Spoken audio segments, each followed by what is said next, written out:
ನೋಡಿ ಸಭಾಪತಿಗಳಾಗಿರ್ತಕ್ಕಂಥ ಸನ್ಮಾನ್ಯ ಹೊರಟ್ಟಿ ಸಾಹೇಬರು ರಾಜೀನಾಮೆಯನ್ನ ಕೊಟ್ಟಿದ್ದಾರೆ. ಆದ್ರೆ ಹೇಗೆ ಕೊಟ್ರು ಏನ್ ಕೊಟ್ರು ಅನ್ನೋಂಥದನ್ನ ಇದು ಮೂಲಕ ಯಾಕಂದ್ರೆ ಬಹಳ ಖೇದಕರವಾಗಿರ್ತಕ್ಕಂಥ ಸಂಗತಿ ನಮ್ಮ ಮುಂದೆಲ್ಲ ಬಂದಿದಾವ. ಮೊನ್ನೆ ಹೊರಟ್ಟಿ ಸಾಹೇಬ್ರಿಗೂ ಅವ್ರ ಮನೆಗೆ ಹೋಗಿ ನಮ್ಮ ರಾಜ್ಯಾಧ್ಯಕ್ಷರಾಗಿರ್ತಕ್ಕಂಥ ಮಾನ್ಯ ವಿಜೇಂದ್ರ ಅವರು, ನಮ್ಮ ವಿಪಕ್ಷ ನಾಯಕರಾಗಿರ್ತಕ್ಕಂಥ ಆರ್ ಅಶೋಕ್ ಅವರು, ಛಲವಾದಿ ನಾರಾಯಣ ಸ್ವಾಮಿ ಅವರು, ಸುರೇಶ್ ಕುಮಾರ್ ಅವರು, ಅಶ್ವಥ್ ನಾರಾಯಣ ಅವರು, ನಾನು ಎಲ್ಲರೂ ಕೂಡ ಹೋಗಿ ಅವತ್ತು ಅವ್ರು ಸಾಯಂಕಾಲ ಭೇಟಿಯಾಗಿದ್ವಿ. ಅವ್ರು ಹೇಳಿರ್ತಕ್ಕಂಥ ವ್ಯಾಖ್ಯೆಗಳನ್ನ ನೋಡಿದ್ರೆ ಯಾವ ರೀತಿಯಾಗಿ ಅವ್ರ ಮೇಲೆ ದಬ್ಬಾಳಿಕೆ ಮಾಡಿ ಇವತ್ತು ಅವರ ಮಂತ್ರಿ ಸಭಾಪತಿ ಸ್ಥಾನವನ್ನ ತೆಗ್ಸ್ಯಾರ ಅನ್ನುವಂಥದ್ದನ್ನ ಬಹಳ ಸ್ಪಷ್ಟವಾಗುತ್ತೆ. ಯಾಕೋ ಇವತ್ತು ಕರ್ನಾಟಕ ರಾಜ್ಯದಲ್ಲಿ ದಬ್ಬಾಳಿಕೆ ರಾಜಕಾರಣ, ಗುಂಡಾ ರಾಜಕಾರಣ ಬಹಳ ಮೇಲಕ್ಕೆ ಹೇಳ್ತದೆ ಅನ್ನೋಂತಕ್ಕಂಥ ವಾತಾವರಣ ನಿರ್ಮಾಣ ಆಗ್ತಾ ಇದೆ. ಹೊರಟ್ಟಿ ಸಾಹೇಬರು ನನಗೆ ಹೇಳಿದ ಪ್ರಕಾರ, ಮೊನ್ನೆ ನಾವು ನಿಯೋಗ ಹೋದಾಗ ಹೇಳಿದ ಪ್ರಕಾರ ನಾನು 14ನೇ ತಾರೀಕಿಗೆ ಸ್ಪಷ್ಟವಾಗಿ ರಾಜೀನಾಮೆ ಕೊಡ್ತೇನೆ ಅಂತಕ್ಕಂಥದನ್ನ ಬಹಳ ಕ್ಲಿಯರ್ ಆಗಿ ಮಾಡಿದಾರ.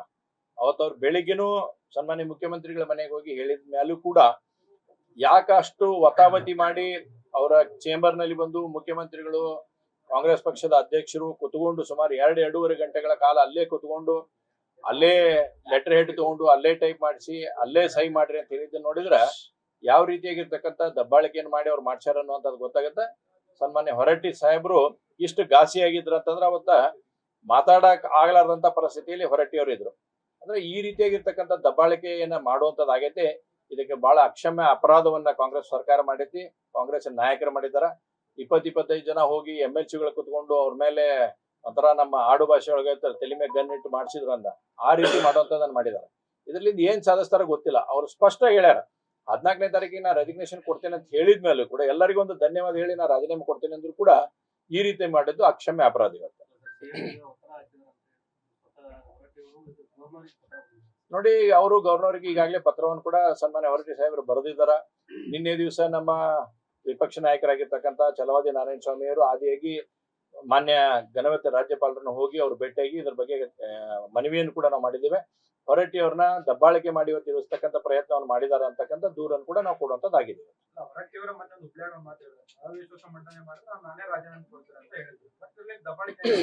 ನೋಡಿ, ಇವತ್ತು ಹೊರಟ್ಟಿ ಅವರು ಬಹಳ ಸ್ಪಷ್ಟವಾಗಿದ್ರು. ಏನಂತ ಹೇಳಿ ಸನ್ಮಾನ್ಯ ಮುಖ್ಯಮಂತ್ರಿಗೂ ತಿಳಿಸಿದ್ರು, ಎಲ್ಲರಿಗೂ ಹೇಳಿದ್ರು 14ನೇ ತಾರೀಕಿಗೆ ನಾನು ಒಂದು ಧನ್ಯವಾದವನ್ನು ಹೇಳಿ ನಾನು ಅಲ್ಲಿಂದ ಕೆಳಗಿಳಿತೀನಿ ಅಂತಕ್ಕಂಥ ಮಾತನ್ನ ಹೊರಟ್ಟಿ ಸಾಹೇಬರು ಸ್ಪಷ್ಟವಾಗಿ ಹೇಳಿದ್ರು.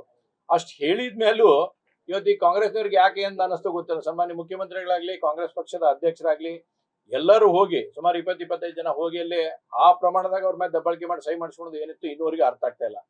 ಯಾವ ಭಯ ಇತ್ತೋ ಏನ್ ಕಾಡ್ತಿತ್ತೋ ಅವ್ರಿಗೆ ಗೊತ್ತಿಲ್ಲ. ಈ ರೀತಿ ಆದ್ರೆ ಇನ್ನು ರಾಜಕಾರಣದಲ್ಲಿ ಏನ್ ಉಳಿತೈತಿ, ಇಲ್ಲಿ ಸಂಸ್ಕೃತಿ ಅನ್ನುವಂಥದ್ದು ಇಲ್ಲಿ ಏನ್ ಉಳಿತೈತಿ? ಒಬ್ಬ 8 ಸಲ ಗೆದ್ದಿರ್ತಕ್ಕಂಥವ್ರು, ಹಿರಿಯ ಮುತ್ಸದಿ ರಾಜಕಾರಣಿ ಆದಂಥವ್ರು, ಎಂದೂ ಕೂಡ ವಿಧಾನಸಭೆಯ ಅಧ್ಯಕ್ಷರಾಗಿ ಅವರು ಇವತ್ತು ಸಭಾಪತಿಗಳಾಗಿ ಒಂದು ಕಪ್ಪು ಚುಕ್ಕಿ ಇಲ್ಲದ ರೀತಿಯಲ್ಲಿ ಕಾರ್ಯವನ್ನ ನಿರ್ವಹಣೆ ಮಾಡಿದವರು, ಸಭಾಪತಿಗಳಾದ್ಮೇಲೆ ಯಾವುದೇ ಪಕ್ಷ ಆಗ್ಲಿ ವಿಪಕ್ಷ ಆಗ್ಲಿ ಎರಡನ್ನೂ ಕೂಡ ಸಮನಾಗಿ ತೂಗಿಸಿ ಕೆಲಸ ಮಾಡಿದಂಥವ್ರು, ಅಂತವ್ರ ಮೇಲೆ ನೀವು ಈ ರೀತಿ ದಬ್ಬಾಳಿಕೆ ಮಾಡ್ತೀರಿ ಅಂದ್ರೆ ಏನ್ ಹೇಳ್ಬೇಕು ಇದಕ್ಕಿಂತ ಹೆಚ್ಚಿಗೆ? ಅಲ್ಲ, ನೀಡೇ ಇದ್ದಿದ್ದಿಲ್ಲ ಅಂತ ಹೇಳಿ ನಾನು ಹೇಳೋದು ಇದಕ್ಕೆ ಆ ಪ್ರಮಾಣದ ಅವ್ರು ಹೇಳ್ಯಾರ. ಸ್ವತಃ ನಾ ಕೊಡ್ತೇನೆ ಅಂತ ಹೇಳಿದ್ಮೇಲೂ ಕೂಡ ಹೋಗಿ ಅವ್ರ ರೂಮ್ನಾಗ ಕುತ್ಕೊಂಡು ಅವ್ರ ಕ್ಯಾಬಿನ್ಯಾಗ ಕುತ್ಕೊಂಡು ಈ ಪರಿ ಜೋರ್ ಜಬರ್ದಸ್ತಿ ಮಾಡಿ ಸಿಗ್ನೇಚರ್ ತಗೊಳೋದ್ರಿಂದ ಏನ್ ಅರ್ಥ ಆಕತ್ತೆ ಅಂತ ಹೇಳಿ ನೋಡಿ. ಭಾರತೀಯ ಜನತಾ ಪಾರ್ಟಿ ಮಾನ್ಯ ರಾಜ್ಯಾಧ್ಯಕ್ಷರು ಮತ್ತು ವಿಪಕ್ಷ ನಾಯಕರಾಗಿರ್ತಕ್ಕಂಥ ಆರ್ ಅಶೋಕ್ ಅವರು, ಛಲವಾದಿ ನಾರಾಯಣ ಸ್ವಾಮಿ ಅವರ ನೇತೃತ್ವದಲ್ಲಿ ನಾವು ಮೊನ್ನೆಲ್ಲ ಶಾಸಕರನ್ನು ಕೂಡ ಕರೆದು ಸಭೆಯನ್ನು ಮಾಡಿದ್ದಾರೆ. ಒಂದಿಷ್ಟು ವಿಚಾರ ವಿನಿಮಯಗಳನ್ನು ಕೂಡ ನಾವು ಮಾಡಿದ್ದೇವೆ. 13ರಿಂದ 27ರವರೆಗೆ ಏನು ಇವತ್ತು ಅಧಿವೇಶನ ಪ್ರಾರಂಭ ಆಗ್ತಾ ಇದೆ, ಅನೇಕ ವಿಷಯಗಳ ಬಗ್ಗೆ ಭಾರತೀಯ ಜನತಾ ಪಾರ್ಟಿ ವಿಪಕ್ಷವಾಗಿ ರಚನಾತ್ಮಕವಾಗಿರ್ತಕ್ಕಂಥ ಹೋರಾಟವನ್ನು ನಾವು ಮಾಡ್ತೇವೆ. ಇವತ್ತು ನಾಗೇಂದ್ರದವ್ರ ಕೇಸನ್ನು ನೋಡಿದ್ದೇವೆ. ಅದಾದ್ಮೇಲೆ ಗೃಹಲಕ್ಷ್ಮಿ ಇನ್ನೂ 5,000 ಕೋಟಿ ಎಲ್ಲಿ ಹೋಯ್ತು ಅನ್ನೋಂಥ ಸ್ಪಷ್ಟೀಕರಣ ಇಲ್ಲ. ಇವತ್ತು ಬಿಡದಿ ಗ್ರಾಮದ ಬಗ್ಗೆ ನಡೆದಿರ್ತಕ್ಕಂಥ ಹೋರಾಟ ಐತಿ. ಹೀಗೆ ಹಲವಾರು ವಿಷಯಗಳನ್ನು ಇಟ್ಕೊಂಡು ಭಾರತೀಯ ಜನತಾ ಪಾರ್ಟಿ ಈ ಅಧಿವೇಶನದಲ್ಲಿ ನಾವು ಹೋರಾಟವನ್ನು ಮಾಡ್ತೇವೆ.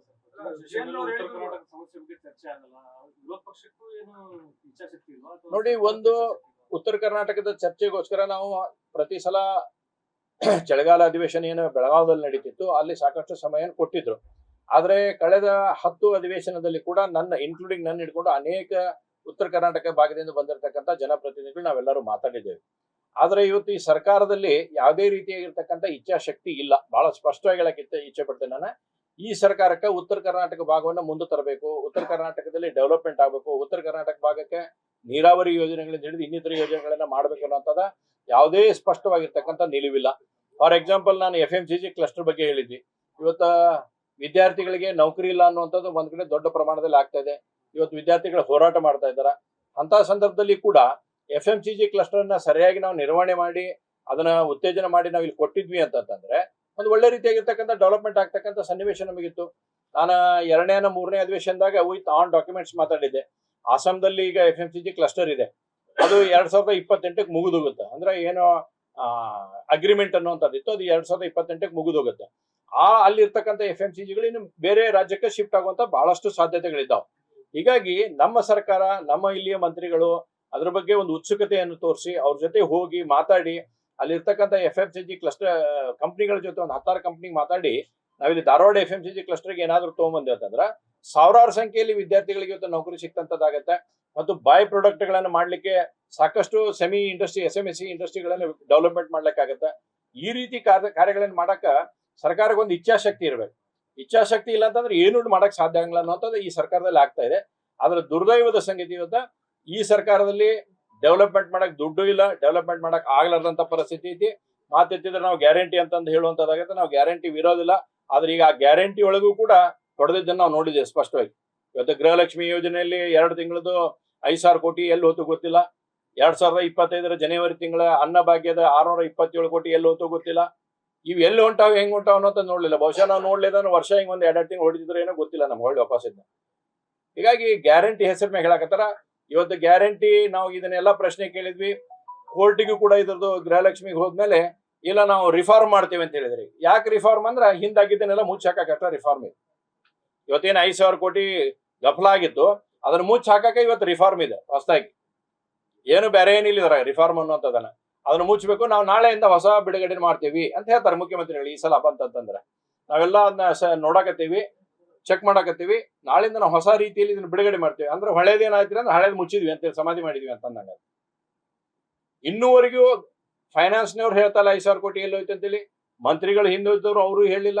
ಮುಖ್ಯಮಂತ್ರಿಗಳು ಸಾಗಿರ್ತಕ್ಕಂಥ ಮಾಜಿ ಮುಖ್ಯಮಂತ್ರಿ ಇರ್ತಕ್ಕಂಥ ಸನ್ಮಾನ್ ಸಿದ್ದರಾಮಯ್ಯ ಹೇಳಿದ್ರು ಆಯ್ತಪ್ಪ ತೆಗಿನಕಾಯಿ ಕೊಟ್ಟಿಲ್ಲ ಅಂದ್ರೆ ಕೊಡ್ತೇನೆ ಅಂತ ತಿರುಗಿ ಅವರು ಹೋದ್ರು. ಅದನ್ನು ಇಲ್ಲಿ ಇವತ್ತಿನ ಮಠ ಹೊಸ ಮುಖ್ಯಮಂತ್ರಿಗಳು ಈ ಸೆಷನ್ಯಾಗ ಹೇಳ್ತಾರ, ಕಾಯ್ತೇನೆ ನಾನು ಅಷ್ಟ. ಏನ್ ಮಾಡ್ತೀರಿಪ್ಪ ಅಂತಂದ್ರೆ ಕೇಳ್ತೇವೆ.